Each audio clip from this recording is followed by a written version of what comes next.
Hello students, last class में हमने sp3 hybridisation के लिए जो लीनियर कॉम्बिनेशन के सभी कोफिशिएंट हैं उनकी वैल्यूज़ कैलकुलेट की और हमने psi1, psi2, psi3, psi4 चार इक्वेशंस हमने डेराइव की और उन समझा कि इनका जो कंट्रीब्यूशन है उस कोफिशिएंट का जो साइन है वो उसके कोऑर्डिनेट सिस्टम के साथ किस तरह कोरिलेटेड है। आज हम इनका फाइनल सॉल्यूशन देखते हैं। तो बहुत सारा डिटेल में हमारे सिलेबस में नहीं है, बट जो समझने वाला पार्ट है वो हम देखते हैं। तो एक्चुअल में साई एस ये भी क्या है, अपने आप में एक वेव फंक्शन है, पर इसका एक्चुअल सॉल्यूशन क्या है। तो जो आपका साई एस होता है that is in polar spherical coordinates के सॉल्यूशंस जो हैं वो है 1/2√π। देन साई px का सॉल्यूशन अगर आप देखेंगे तो मिलेगा आपको √3/2√π sine theta cos phi। Then psi p z का अगर आप देखेंगे तो ये मिलेगा आपको √3/π sine theta sine phi P Y का। एंड साई पी जेड तो इसके लिए √3/2π cos थीटा। तो ये वैल्यूज़ हैं psi s, psi p x, psi p y and psi P z की। तो जैसे psi1 को अगर हम सॉल्व करेंगे, psi1 को हम सॉल्व करेंगे तो हमें इन दो की ज़रूरत नहीं है, सिर्फ हमें किसको सॉल्व करना है, pz को। तो एक एग्जांपल हम जैसे psi1 सॉल्व करके देखते हैं। तो psi1 इक्वल्स टू 1/2 कोफिशिएंट और जो वैल्यू है दैट इज़ 1/2√π साई एस की। नाउ प्लस आप सॉल्व करें, pz की वैल्यू रखें तो pz है √3/2, ये तो coefficient, then √3/2√π cos theta.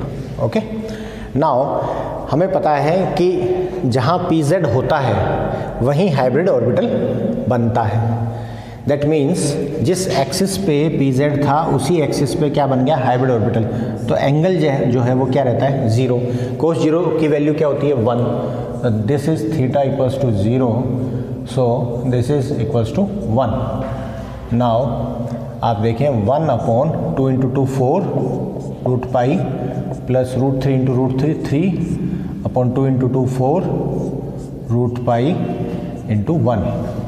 Now जोड़ दें आप, डिनोमिनेटर सेम है, 1 + 3 4 4√π 4 4 कैंसिल आउट, psi1। तो psi1 का जनरलाइज सॉल्यूशन है 1/√π। ओके, अब बॉन्ड स्ट्रेंथ जो हमने पढ़ा है पहले, सारे हाइब्रिड ऑर्बिटल्स हैं वो सिमिलर स्ट्रेंथ के, सिमिलर शेप के और सिमिलर साइज के, सिमिलर एनर्जी लेवल पे होते हैं। तो आप एक के साथ किसी के साथ भी, तो सबसे इजी सॉल्यूशन आपको किसका मिलेगा, psi1, क्योंकि उसमें बाकी ये कोफिशिएंट्स नहीं है। तो हम निकाल सकते हैं बॉन्ड स्ट्रेंथ होती है psi1 मैक्स, तो ये मैक्सिमम पॉसिबल ही है, अपॉन साई एस। तो psi1 मैक्स क्या है, 1/π और ये क्या है 1/2√π, ये है 1/√π। √π कैंसिल, 2 चला जाएगा ऊपर, दैट इज 2। मतलब अगर s अनहाइब्रिड ऑर्बिटल या p अनहाइब्रिड ऑर्बिटल या z unhybrid orbital, pz, py या px अनहाइब्रिड ऑर्बिटल्स अगर बॉन्ड बनाते, उसके कंपैरिजन में ये हाइब्रिड ऑर्बिटल की बॉन्ड स्ट्रेंथ क्या होगी, जस्ट डबल होगी। ओके, बात समझ में आई। तो psi1 का एक्चुअल में सॉल्यूशन क्या आया, 1/√π। सिमिलरली हम एक और सॉल्व करते हैं psi2। तो साई 2 को अगर हम सॉल्व करें और बॉन्ड स्ट्रेंथ हमने कैलकुलेट की, that is 2। Now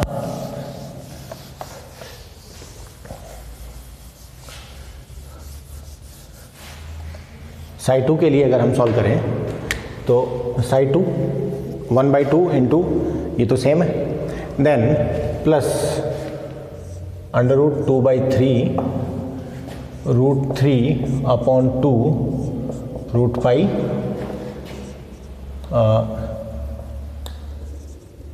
sine theta cos phi, sine theta cos phi,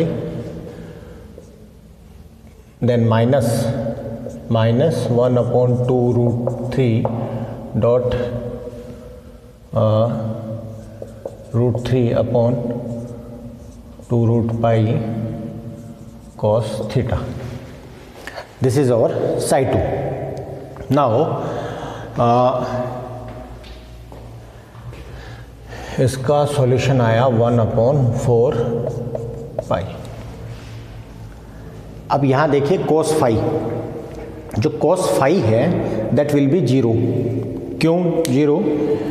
मैंने अभी थोड़ी देर पहले आपको बताया था कि जो psi 2 होगा वो प्लेन में होगा, तो फाई एंगल कब बनेगा? जब आप इस प्लेन से बाहर देखेंगे।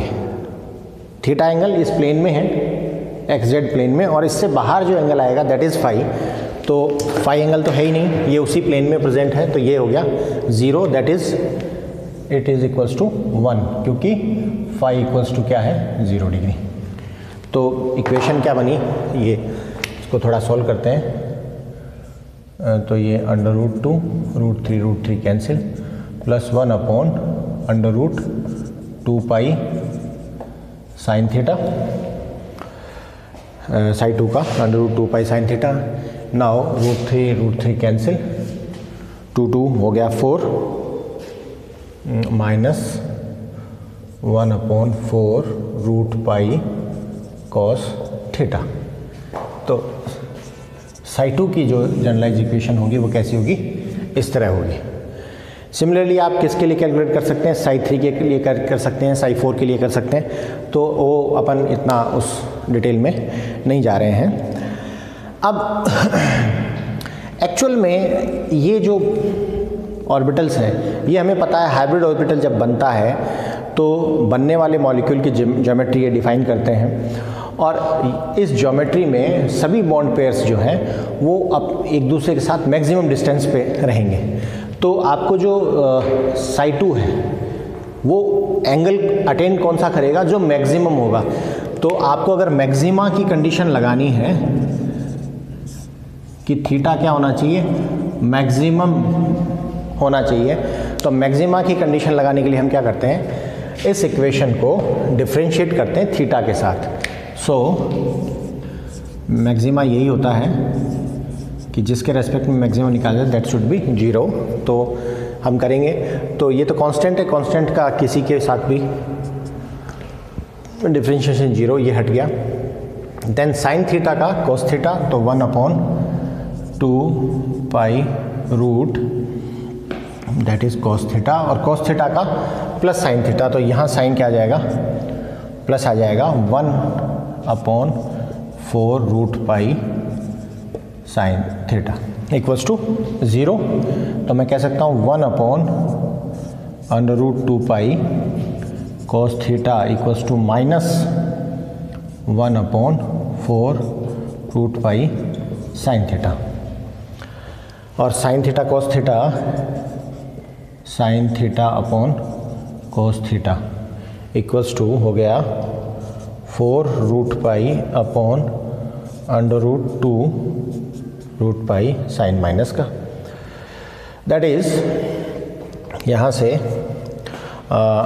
√π कैंसिल, ये बचा आपके पास साइन थीटा cos थीटा क्या होता है, that is tan theta, tan theta equals to 4 minus का 4/√2, तो हम लिख सकते हैं इसको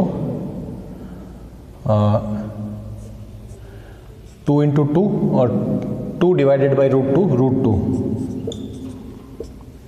दैट इज -2 tan थीटा। और ये जो वैल्यू है ये थीटा के किस, tan थीटा की ये वैल्यू किस एंगल पे मिलती है, जब थीटा बराबर 109 डिग्री 28 मिनट हो। जब थीटा बराबर 109 डिग्री 28 मिनट हो, जब इन दो के बीच का एंगल 109 डिग्री 28 मिनट है, इस बॉन्ड का और इस हाइब्रिड ऑर्बिटल का और इस हाइब्रिड, तो बचे हुए दोनों हाइब्रिड ऑर्बिटल्स, जो दो हाइब्रिड ऑर्बिटल बचे हैं, उन हाइब्रिड ऑर्बिटल्स का बॉन्ड एंगल भी कितना होगा, 109 डिग्री 28 मिनट। सबके बीच का जो एंगल होगा वो कितना होगा, और ये जब 109 डिग्री 28 मिनट पे चार कॉर्नर्स क्रिएट होंगे तो जो स्ट्रक्चर बनेगी वो स्ट्रक्चर कैसी होगी, दैट विल बी टेट्राहेड्रल। तो यहाँ से हमारी जो स्ट्रक्चर बनी वो बना एक परफेक्ट टेट्राहेड्रा। जो एंगल आया वो आया 109 डिग्री 28 मिनट। बॉन्ड स्ट्रेंथ मिलेगी आपको डबल, डायरेक्शनल फैक्टर मैक्सिमम होगा क्योंकि sp2 sp और sp3 हमने तीन हाइब्रिडाइजेशन देखे, इसमें सबसे ज़्यादा p का कंट्रीब्यूशन sp3 में, जितना ज़्यादा p ऑर्बिटल का कंट्रीब्यूशन होगा उतना ज़्यादा डायरेक्शनल फैक्टर ज़्यादा होगा, जितना डायरेक्शनल फैक्टर ज़्यादा होगा उतनी ओवरलैपिंग अच्छी होगी, जितनी ओवरलैपिंग अच्छी होगी उतनी स्ट्रेंथ ज़्यादा होगी। तो हमने देखा था कि sp में ये वैल्यू आई थी लगभग 1.9, देन आपने sp2 में देखा तो आई थी 1.93 और अभी आपने देखा तो वैल्यू आई है 2। तो कंपैरेटिवली डायरेक्शनल फैक्टर बढ़ने के साथ साथ बॉन्ड स्ट्रेंथ बढ़ती है। सो ये ऑर्बिटल का डिस्ट्रीब्यूशन, ये साइन और फाइनल जो वेव इक्वेशंस बनती है psi1 psi2 psi3 कैसे डेवलप होती हैं और कैसे हम ये इनके बीच का एंगल कैलकुलेट करते हैं। तो this is all about hybridization and particularly wave function for hybrid orbitals. तो हमने sp, sp2, sp3 तीनों कवर किए हैं। उससे पहले हमें वेव फंक्शन मॉलिक्यूलर ऑर्बिटल्स का निकाला। अब जो एक टॉपिक बचा है क्वांटम में वो है comparison of VBT and MOT, valence bond. ये जो हाइब्रिड ऑर्बिटल्स हैं these are valence bond orbitals, और जो हमने फर्स्ट इनिशियली जो ऑर्बिटल देखा था मॉलिक्यूल का, that is MO, molecular orbital, LCO method से। तो वो मॉलिक्यूलर ऑर्बिटल और ये जो वैलेंस बॉन्ड ऑर्बिटल, ये हाइब्रिड ऑर्बिटल, इनके कंपैरिजन।